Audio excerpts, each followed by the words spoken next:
ഇപ്പൊ ആ തള്ള തനിച്ചേ ഉള്ളൂ. അവരെ അടി ചോദിക്ക് ചാക്കി കയറണം. നിനക്കതിനുള്ള കഴിവുണ്ട്.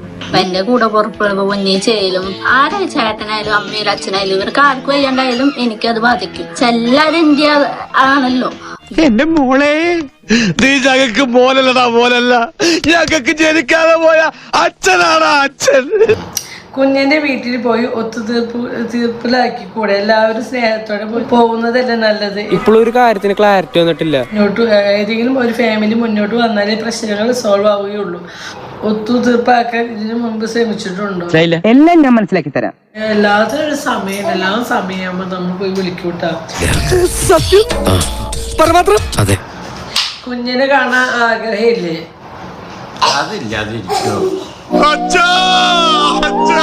നിന്നെ കാണാതെ നിന്റെ അച്ഛൻ ബ്രാൻഡി കുടിച്ച് പ്രാന്ത് പിടിച്ചിരിക്കുക.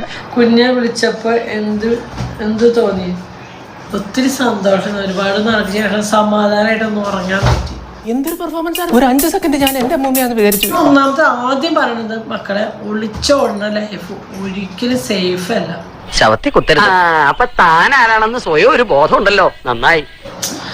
പല ചെക്കന്മാരും കൊണ്ടിട്ട് പെൺകുട്ടികളെ കൊല്ലുക, വിഷം കൊടുത്തോലെ അത് ഇത് ചെയ്യാന്നുള്ള കാലഘട്ടത്തിലാണ് നമ്മൾ ജീവിക്കുന്നത്. ഇത് എന്നെ ഉദ്ദേശാണ്. ഇതെന്താണിത്? ഒരാൾ ഇങ്ങനെ ഒതുക്കരുത്. മറ്റു തീവ്രവാദികളെ പോലെ തട്ടിക്കൊണ്ട് വന്നിട്ടിട്ട് പീഡിപ്പിക്കല്ല. ഞാനിവിടെ കല്യാണം കഴിഞ്ഞ് താലി കിട്ടിയ ഭാര്യയാണ്. അപ്പൊ ആളെ ഞാൻ നോക്കാണ്ടിരിക്കണതൊക്കെ എന്റെ ഉത്തരവാദിത്താണ്. ആ അപ്പൊ അതിങ്ങനെ വീട്ടിലെന്ന് പറയാണ്ട് ഒരു ആവശ്യമില്ല. അതെ, ഞാൻ വിചാരിച്ച പോലെ ഒന്നല്ലോ. ഇയാളാള് വളരെ ഡീസന്റാ. തിരിച്ചു പോകാൻ കഴിയുമെങ്കിൽ ജീവിതത്തിലെ ഏത് കാലഘട്ടത്തിലേക്ക് പോകാനാണ് ആഗ്രഹിക്കുന്നത്? എല്ലാം ഞാൻ മനസ്സിലാക്കി തരാം.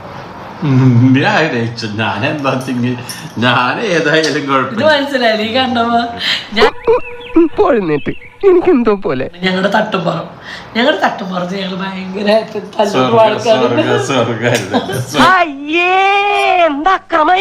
വഴക്കാണ്.